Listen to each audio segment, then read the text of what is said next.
동력 글밭 2월 15일 토요일 기승부릴 가짜뉴스. 가까운 어제의 글밭들을 돌아보는 오늘입니다.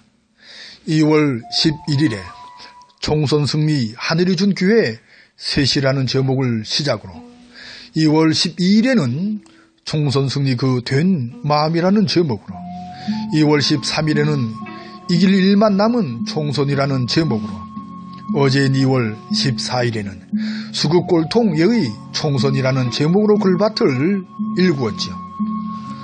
그 까닭은 이번 총선판을 분석하고 승리를 위해서는 자신감이 필요하다는 생각 때문입니다. 그러니까 이번 총선이 세 개의 아리랑 고개 중에서 넘어야 할 마지막 고개로 보았으니까요. 이번 승리가 단순한 승리를 넘어 민족사, 세계사적으로도 너무도 중요한 일로 보았으니까요. 70년, 아니 100년 만에 온 하늘이 허락한 조로의 기회라고 보았으니까요. 그래서 승리를 위해서는 된 마음을, 자신감을 가지고 용기 있게 헤쳐 나가야 한다는 것입니다. 하지만 자칫 잘못했다간 자만에 빠져 교만을 드러낸다면 전체를 망칠 것이 너무도 뻔합니다. 지나친 자신감은 뜻을 펴 보지도 못한 채 무릎을 꿇게 만드니까요. 그래서 된 마음을 먹어야 한다는 것입니다. 이 된 마음은 중심을 딱 잡고 전체를 보면서 깊이 있게 살펴 행동으로 옮기자는 것입니다.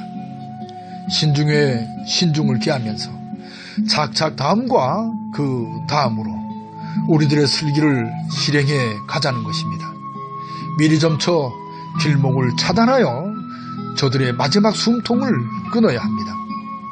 그러자면 필요했던 것이 손자의 지피지기인 저 수국 꼴통들을 제대로 읽어내는 일입니다. 그러자면 앞으로 펼쳐질 일들을 미리 예의주시해야 합니다. 비정상인 몰상식을 넘는 것은 물론 기상천외한 꼼수들이 판을 칠 것이 뻔하니까요. 그것은 점잖은 표현으로는 곤모와 술수입니다. 저들은 자신들이 으뜸장기인 곤모와 술수에 몰빵할 것이 너무도 뻔합니다. 그 중에서 으뜸 가는 것이 바로 가짜 소식이요 가짜 뉴스입니다. 여기저기서 터지는 이런저런 충격적인 소식들이 바로 그렇습니다. 그 옛날 올로가 막혀 지면을 읽어내야 했던 것과 비슷한 상황으로 보고 대처를 해야 합니다. 어쩌면 그때보다는 숨은 뜻을 읽어내기가 더 힘들지도 모릅니다. 그러니까 속단하지 말아야 합니다. 한 발 물러서서 그것이 사실인지 아닌지를 가려 먼저 사실 여부를 파악하여야 합니다. 그래서 그 진실을 읽어내는 자세를 끝없이 가지는 우리들이 되어야 합니다. 그러자면 무엇보다 기준이 되는 바른 잣대가 필요하겠죠. 이 점에 대해서는 크게 걱정할 일이 못 됩니다. 예전과는 사뭇 다른 언론 방송 환경의 변화로 그 잣대는 주변에 널려 있으니까요. 어렵지 않게 많은 시간을 들이지 않고도 그 사실과 진실을 제대로 파악할 수 있으니까요. 그 대표적인 잣대로 삼을 만한 님과 매체가 바로 김어준이고 김어준의 뉴스 공장입니다. 이 말고도 그 잣대는 참으로 많습니다. 옛날에는 생각할 수도 없을 정도로요.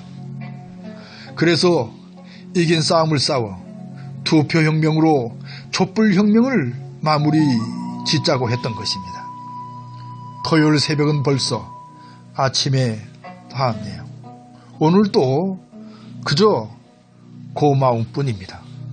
정말 고맙습니다.